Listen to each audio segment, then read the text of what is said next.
Bonjour à tous, bienvenue dans la dernière vidéo du cours sur les énergies renouvelables. Donc aujourd'hui nous allons parler de la géothermie. La géothermie, donc qu'est-ce que c'est, comment ça fonctionne, et quels sont les endroits dans le monde où on peut la pratiquer, et quels sont les avantages et inconvénients de ce type d'énergie renouvelable. Alors, comment est-ce qu'on va définir déjà la géothermie? Donc, il faut savoir qu'en fait, au centre de la Terre, on a donc le cœur qui est entouré du noyau externe. Dans cette région-là de la Terre vont se passer en fait toute une série de réactions nucléaires, de fission. Il y a de la radioactivité qui va donc produire de l'énergie. En gros, cette énergie provient de quoi? En fait, de trois, selon les dernières théories, de trois origines bien particulières, de l'énergie accumulée lors de la formation de la Terre, de l'énergie libérée par la cristallisation du noyau et de la fission nucléaire. Donc ça fait qu'en fait le centre de la Terre est vraiment très chaud, quoi. On estime qu'à peu près le cœur de la Terre fait à peu près 5000 degrés. Bon, ici on n'en est pas encore là, mais dans les couches de la lithosphère, en fait on observe un gradient géothermique. Et donc ce gradient géothermique augmente de 1 degré tous les 25 mètres. J'imagine que vous vous rappelez votre cours de quatrième, et donc on avait un gradient dans l'atmosphère qui était de 1 degré par 100 mètres. Et donc ici, c'est un gradient qui est beaucoup plus fort, qui est 4 fois plus fort. Donc quand on descend de 25 mètres de profondeur, en moyenne, on gagne 1 degré. Voilà. Donc à 12 km, il fait déjà 180 degrés. Donc ça, c'est une valeur qui est intéressante parce qu'en fait, on va pouvoir forer jusqu'à 12 km de profondeur pour obtenir des températures naturelles d'à peu près 200 degrés. Alors voilà, donc 87% de l'énergie récupérée va être donc ici d'origine radioactive. Alors la géothermie dans le monde, où est-ce que ça se produit? Vous voyez ici donc toutes des zones en rouge. Ce sont des zones qui sont propices au développement de la géothermie, généralement la géothermie haute énergie. Donc dans ces régions-là, d'office, les gens vont vouloir exploiter cette ressource, alors qu'ailleurs c'est possible aussi, mais pour des utilisations beaucoup plus domestiques.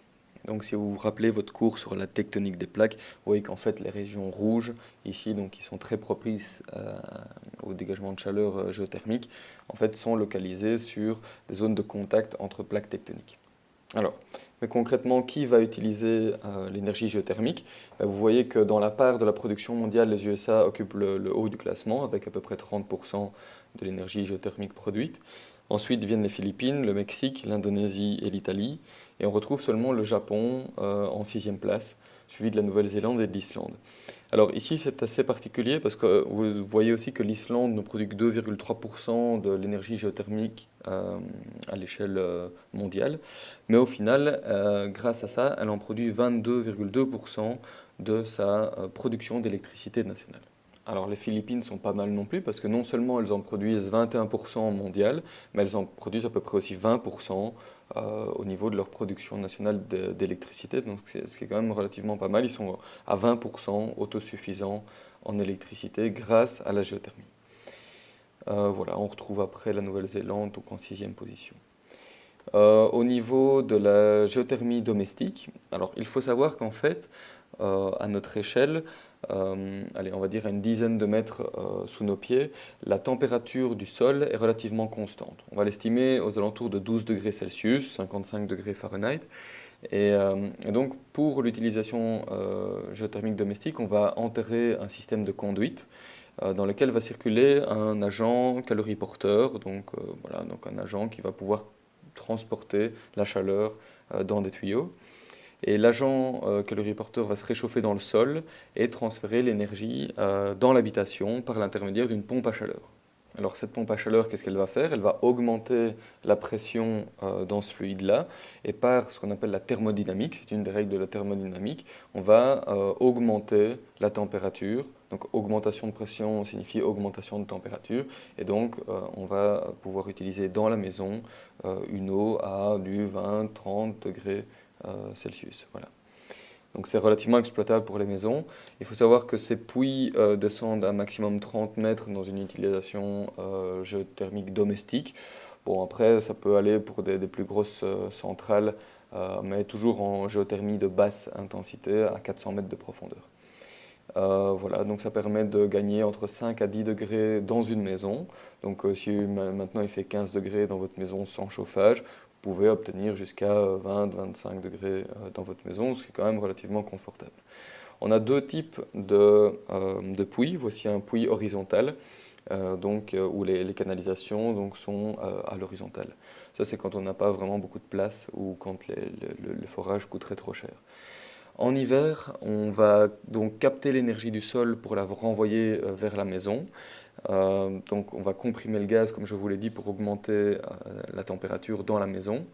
Et on va capter l'air froid de la maison pour le renvoyer dans le sol. En été, c'est l'inverse. Donc là, en fait, on va capter l'énergie de la maison. Donc là, on va capter la chaleur pour la renvoyer dans le sol. Ça marche aussi avec l'humidité. Donc on va capter et la chaleur et l'humidité, parce qu'il y a un déshumidificateur dans la pompe à chaleur. Et donc ça va permettre de rendre la maison aussi beaucoup plus sèche. Donc voilà pour l'utilisation domestique.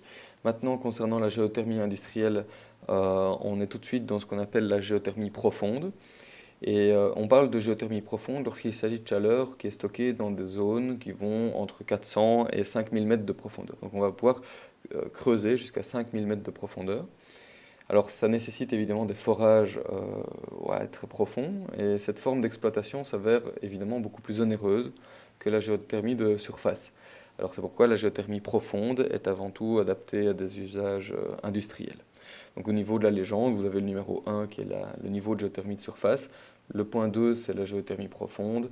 Et vous avez ici les courbes de température en été et en hiver donc, qui se croisent voilà, donc en surface. Donc, ça, c'est pour vous indiquer les échanges de chaleur qu'on a vus juste précédemment. Alors, il faut savoir qu'en fait, la géothermie industrielle produit voilà, entre 35 et 2000 gigawatts de puissance instantanée. Ça dépend évidemment d'où vous êtes localisé sur la Terre. Si vous êtes vraiment localisé au-dessus d'un point chaud, bah là, vous pourrez produire vraiment beaucoup de watts. Si jamais c'est une géothermie industrielle, mais de basse intensité, bah là, ce sera plutôt autour de 35-40 gigawatts. Alors, le principe est très simple. On va donc pomper de l'eau dans un aquifère en profondeur. Cette eau chaude, on va la ramener en surface. Par dégagement de pression, en fait, elle va chauffer et donc elle va faire tourner une turbine, un alternateur, ça va produire de l'électricité. On va condenser cette eau pour la faire revenir dans un puits d'injection afin que justement l'aquifère ne se tarisse pas, donc ne perd pas de sa capacité en eau. Voilà. Voici une photo d'une centrale géothermique en Islande. Donc vous voyez comme ça à peu près à quoi ça ressemble. La fumée qui s'en échappe, c'est évidemment de la vapeur d'eau. Alors au niveau des avantages et inconvénients, j'ai noté ici deux avantages et deux inconvénients. Tout d'abord, ça ne produit aucun déchet. Donc au niveau du CO2 produit, il n'y en a presque pas, sauf peut-être lors de la construction de la centrale en elle-même. C'est une ressource qui reste inépuisable, tant évidemment que la quantité d'énergie qu'on va capter sera inférieure à la chaleur qui va provenir du centre de la Terre. Mais bon, je crois qu'à notre échelle, ça va être très difficile de capter toute l'énergie qui provient du centre de la Terre. La surexploitation évidemment d'un gisement peut entraîner dans certains cas la chute de la température du sous-sol. Et donc on va créer ce qu'on appelle un point froid dans le sous-sol. Et donc la qualité du gisement de chaleur va baisser progressivement jusqu'à ce qu'elle s'épuise complètement. Et dans certaines régions, lorsque l'eau est rare, on peut donc avoir une concurrence entre l'eau qui va être pompée pour sa chaleur et l'eau qui pourrait être pompée pour elle-même en tant que ressource hydrique donc pour les populations. Alors je voulais terminer ce cours par vous montrer cette carte-ci, qui vous montre un pourcentage d'énergie produite dans les pays et qui sont issus de l'énergie renouvelable. Donc c'est une carte voilà, dans un dégradé de rouge et de bleu. Vous n'avez peut-être pas l'occasion de voir souvent dans un cours de géographie ou de FGS, mais ça vous montre bien que des solutions existent au niveau énergétique, que dans certains pays, même les plus en voie de développement, on va dire, ou les moins développés, comme en République démocratique du Congo par exemple, eh bien, voilà, ça donne une autre opportunité à ces pays pour rattraper leur retard notamment. On voit d'autres exemples qui sont moins favorisés au niveau de leurs ressources, comme au Canada par exemple. Les hivers sont quand même relativement rudes. Eh bien, grâce à l'énergie hydraulique, ils parviennent à euh, à s'en sortir et à produire environ 60 à 70% de leur énergie grâce aux énergies renouvelables. Le Brésil aussi, grâce à l'hydroélectricité ou aux biocarburants, va s'en tirer vraiment pas trop mal, quoi. Et voilà, c'est la fin du cours sur les énergies renouvelables. Donc j'espère que vous avez apprécié. Alors n'hésitez pas à m'envoyer vos questions, vos remarques, vos suggestions via le site internet du cours, donc sur www.sounier.com. Je vous souhaite beaucoup de courage pour les examens. C'est vraiment pas une période facile, alors prenez-vous-y à temps. Et voilà, donc on se retrouvera en janvier pour de nouvelles aventures géographiques. À la prochaine. Au revoir.